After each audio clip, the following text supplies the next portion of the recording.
Salam, saudara-saudara yang dikasihi Tuhan. Pada pagi hari ini kita kembali membaca dan merenungkan firman Tuhan yang terambil di dalam kitab Mazmur pasal 119 ayat 67. Demikian firman Tuhan. Sebelum aku tertindas, aku menyimpan, tetapi sekarang aku berpegang pada janjimu. Saudara-saudaraku yang dikasihi Tuhan, melalui firman Tuhan pada pagi hari ini yang kita baca dan kita renungkan,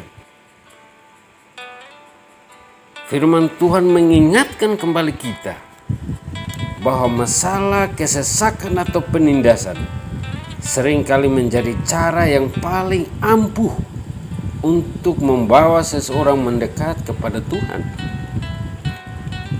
dan mencari Dia dengan sungguh-sungguh. Namun terkadang pula seseorang malah semakin menjauh dan lari meninggalkan Tuhan. Semuanya itu sebenarnya tergantung bagaimana sikap dan respon kita terhadap masalah. Di dalam kitab Mazmur, Daud berkata bahwa aku tertindas itu baik bagiku, supaya aku belajar ketetapan-ketetapanmu. Di sini Daud sangat sadar dan menyadari penuh bahwa masalah ada kalanya terjadi sebagai akibat dari kesalahan kita sendiri. Jika kita tidak peka, ini adalah kesempatan bagi kita untuk mengoreksi diri. Apakah jalanku serong? Maka Daud berkata bahwa tuntunlah aku di jalan yang kekal. Namun tidak semua orang bisa memandang setiap permasalahan dengan cara pandang yang positif. Seharusnya saudaraku, kita patut bersyukur kepada Tuhan jika Tuhan menegur kita melalui masalah. Sebab Alkitab mencatat bahwa Tuhan menghajar orang yang dikasihinya dan Ia menyesah orang yang diakuinya sebagai anak.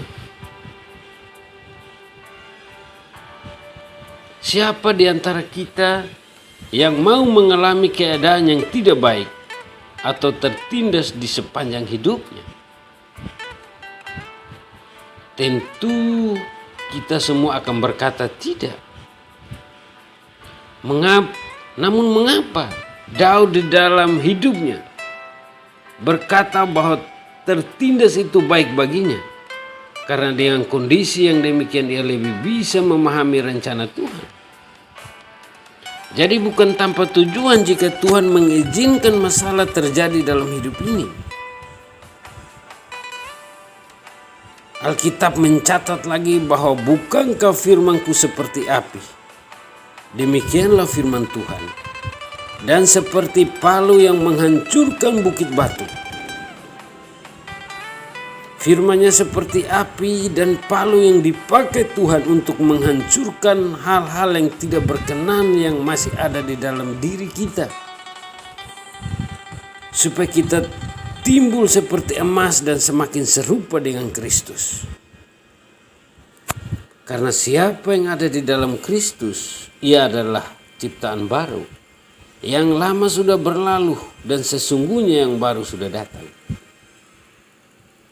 Saudaraku yang dikasihi Tuhan, sebagai manusia kita memiliki kecenderungan hati yang memberontak dan mengandalkan kekuatan diri sendiri ketika kita berada dalam suatu masalah.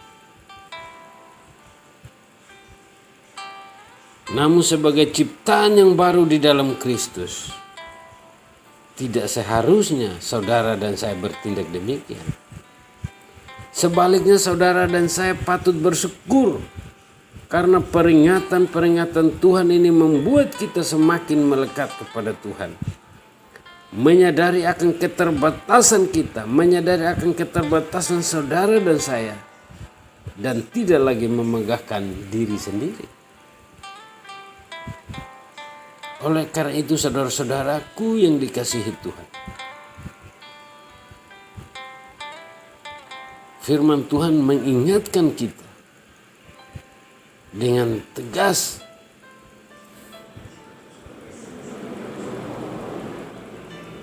bahwa janganlah sampai kita mengalami masalah terlebih dahulu, baru kita bersungguh-sungguh di dalam Dia. Biarlah hati kita selalu peka, hidup kita selalu peka akan setiap kejadian yang ada di dalam hidup kita. Sehingga kita bisa melihat campur tangan Tuhan, bisa melihat rencana Tuhan dengan cara yang Tuhan pakai untuk mengubahkan hidup saudara dan saya di dalam menjalani hidup ini. Amin.